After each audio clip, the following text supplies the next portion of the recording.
What up, everybody, man? It's your boy G, and we back on Couch Talk. Got my boy Tone in the building with us, man, and today it's going to be a little bit different than normal. It's going to be a little bit more serious, but we're going to keep it on the positive up and up, man. You know, we in Indianapolis. Got my man, he's a pillar in the community, man. So we just needed somebody different than our normal on here. Shout out to everybody that's been on here. Much love and respect. But we need to talk about what's going on in the community, Tom. Man, what's good, man? I appreciate the opportunity, man. Believe it or not, y'all, I've arrived to the big leagues, man. This is crazy. God is taking this little boy on a journey, man. I'm here on Couch Talk 1 of 1, man, where two young men have come together and put together a brilliant and amazing platform, man, to just bring everything to the from Indianapolis, man, all the way to the national level, man, from a podcast. So we doing that, man, and so in the community, man, what we doing, man, is I'm one of the directors on the far east side of 42nd and Post Road, man, and we know the stigma of 42nd and Post and what the image of when someone say I'm from Four Deuce. So I came up with the concept of calling it the new Four Deuce. I didn't want to take the 42nd away from it. Okay. I just wanted to give it a clean taste to it, man, to let them know, despite the stigma and despite what they expect to come out of there, man, and in that community, man, in the low-income apartments and the low-income housing area, it's a lot of next Baracks, a lot of Barack and Michelle Obamas over there, man. A lot of CEOs, old CEOs, a lot of entrepreneurs, man. But it takes for us to go in there with that village mentality and love on these kids, man, right where they at. Okay, man. So you know, on there, like you said, that does have that stigma. You know what I'm saying? They've had some major bust over there in that area, so everybody kind of sees that. They see that as the lifestyle, you know what I'm saying? Because they see those dudes living the rapper, music, industry life. We sure, like that. Sure. But they don't really see the hard working 9 to 5 or entrepreneurs or people just going to get their own bag. So it's like in that area, how do we who are entrepreneurs, business owners, even just somebody that can sit down with somebody and tell a kid how to get it, but not in the streets, but just get it using their mind. How do we get out there and tell them? How do we reach them with them having that mentality that it's got to be the street way? How do we break that? For sure. Start with guys like yourself, your partner, man. Guys like my boy, man. I got to shout out my boy Brandon Beasley, who's rocking out, man. That took something small and simple as just bringing fitness, but it was so much deeper for him. And so many guys like that, man, and we get that village mentality. And I can't talk about anything without the word sacrifice. It's critical. That word sacrifice means that I always go to a movie that I watched, man, and I didn't get the revelation to it until God let me watch it. I had watched Boys in the Hood multiple times. And God just simply spoke to me. He said, could you imagine what Doughboy and Trey and Ricky would have been had Lawrence Fishburne took them all fishing? You know, we as fathers, we tend to focus on our kids, which is priority. But when you see a vacancy, real men step up and fill voids. That's how you and I were raised. The village mentality, where when you cut up somewhere, somebody can bust your behind right there and tell your mama, call that's 2 whoopers that day, if not 3. Because if you got a mama and a daddy, both of them gonna tag team that. You know, daddy coming in at late night and you just kind of like swallowing. You ain't even sleep because you ain't even recovered from the first 2 tail whoopings. You know, the lady down the street gave you, then you got home, mama got that switch together, and she got you together, so you haven't even recovered. And now you just holding your breath, you can't sleep because you know daddy do it different. You know, daddy's just going to bring that thunder. That's the hand of Thor. He's coming with a different wrath, and you just like swallowing. You know, your throat's dry, your lips is white. You know, you're just terrified, man. And that's just it, man. That movie, man, brought so much light to me, man, because if Ricky and Doe would have had the opportunity to hang out with Trey when Dad was pouring that wealth of wisdom and knowledge and that love and that infrastructure that he was pouring into Trey, he noticed across the street he noticed their mother was cute enough to go over there and want to hang out with. They kind of had something going on. I'm sure you can see the void there. There's no king in the house. Yeah. That's understandable. Like, and then it, like, also in that movie, you know, there was that scene where it was Trey and Ricky, and the dad took them to like the hood and was out there talking to them and talking about wealth and health. Yes, sir. You know, so it's like, man, we got it, but it's like, how do we actually? Because like you said, it's a village, so it takes more than one man to step in and keep reiterating it. You know what I'm saying? And it's like, I got little cousins, you got little cousins. It's like it's hard to talk to them now because the infrastructure in the home isn't there. So they feel like, well, if they not telling me I'm not doing it right, how you gonna tell me? You know what I'm saying? So that's what I feel like we combating against right now with the youth. You know what I'm saying? It's like, if they not getting it at home, they really not gonna listen to us out in the streets unless we out there on the corner doing what they seeing and idolizing. You know, 'cause that's what it really is. They idolizing the drug boys. You know what I'm saying? They idolizing the fast money. Yeah. You know, they might see mom get up and go to work, but they like, all right, mom also come home tired. We see this dude sitting out there laughing, drinking, having fun, and a pocket full of money every day. But they not. But those dudes ain't telling them, all right, bro, this is the risk that comes along with this. So, no, the youth don't know is the risk higher than the reward. You know what I'm saying? So, how do we get to them? Like, is there like schools? Because like me, I'd love to come talk to a student body. You know, I've seen a couple people do it on the west side, you know, over there. But it's like the east side is they more scared over here to go talk to them. Boo me, yell at me, laugh at me, don't pay attention to me. But something I'm going to say during my speech to you is going to resonate. Good. You know, because I was that kid. You know what I'm saying? We grew up like that. We seen it. But we also had them people like, hey, I know your mama. That's right. So if you step across this street, you know what's going to happen. We going to call her or we going to pull you right back over there. You sit on the porch. Don't come down here with us. You want some candy? Here's $5. Get your butt down the street. You know what I'm saying? Now, that's not what it is. The dope boy's like, here, you want some money?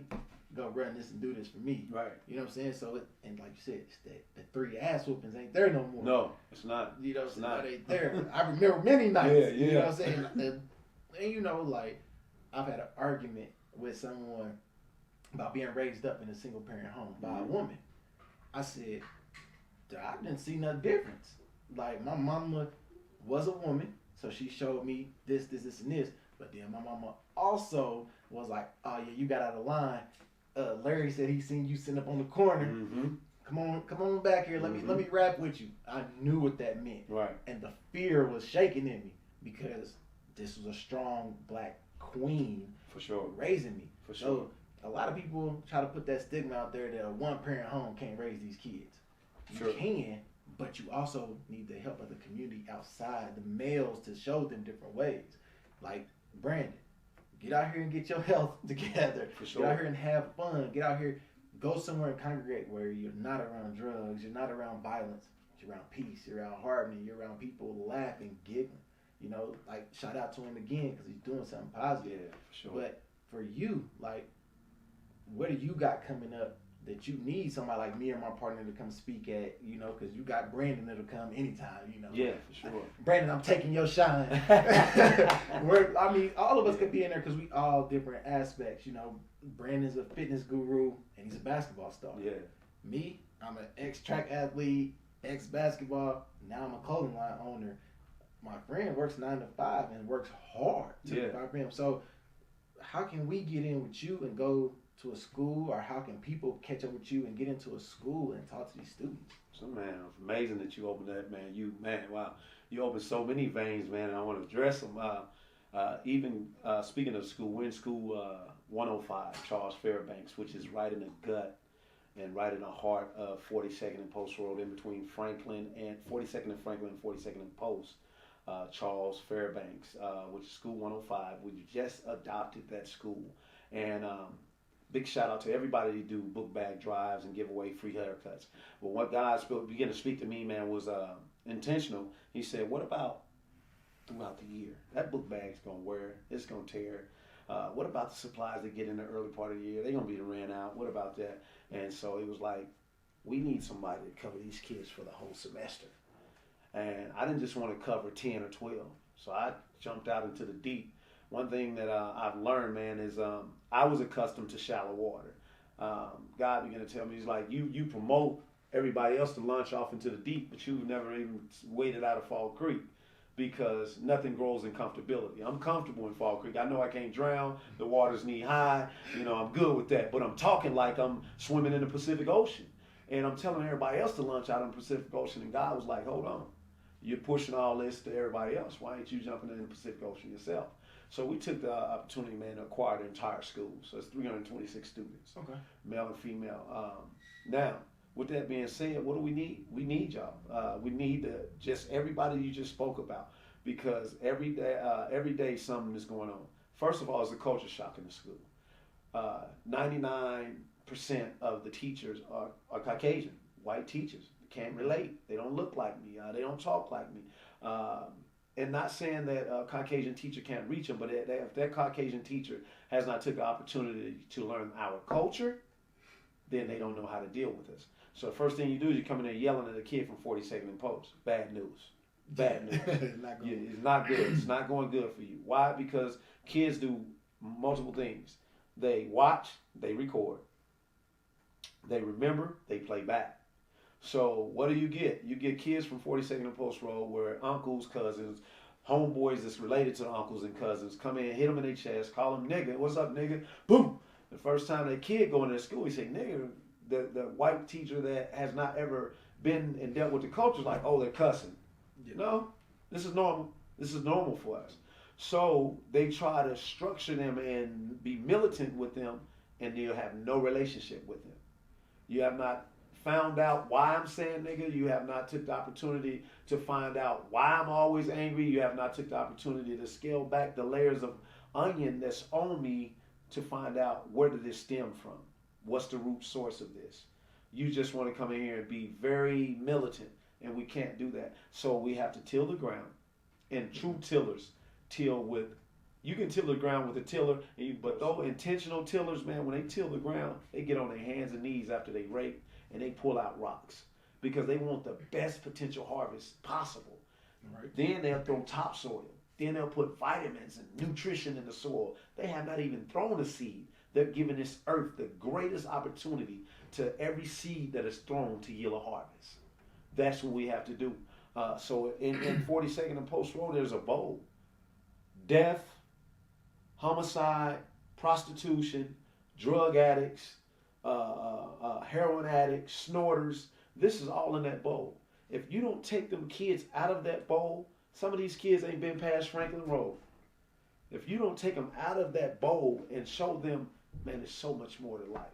So much more to life. And if you don't find out, and if we don't sign up for the whole entire process, we can't get in these kids' life. In the minute they have a setback, we drop them. Right. You know what I'm saying? They're going to stumble. They're going to have hiccups. I tell people all the time, how long have you been married? Because me and my wife's been married 20 years. And people are like, what? I was like, yeah. But people has been married 45, 50. I want to know, how did you get that? Don't just say you was married 45, 50 like it was sweet all the way through. Give me the raw. Give me the uncut, to where me and my wife can exceed 20, and I can say one day, it's 45 in, this is 50. You know, we don't want to be transparent with these kids. Right. And that's the lost cause. I can share a story about my son. My son was, at the age of 10, dealing with pornography. 10. My son. Now, as a father, what do people want to do? You want to grab the belt? You want to swing the belt? You want to bust his tail? Why? Check the DNA. Where did it arise from?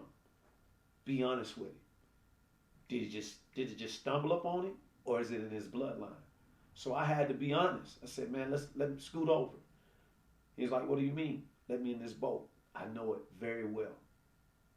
Let me stroke with you. I didn't have nobody to get in a boat because I don't know what my father looked like to this day. And you're right. Mothers can raise great sons, because I feared the snot out of my mother. My mother's name, Puddin', boy, you know, I said that name one time. I said, hey, Puddin'. And she said, come here. And she said, what did you call me? I said, take that back and said it twice. When I got close, I repeated it. And she backhanded me. She used to always wear rings. She said, my name is Mama to you. And that's it. And that's all. You don't ever address me by my name. Mama is my name for you.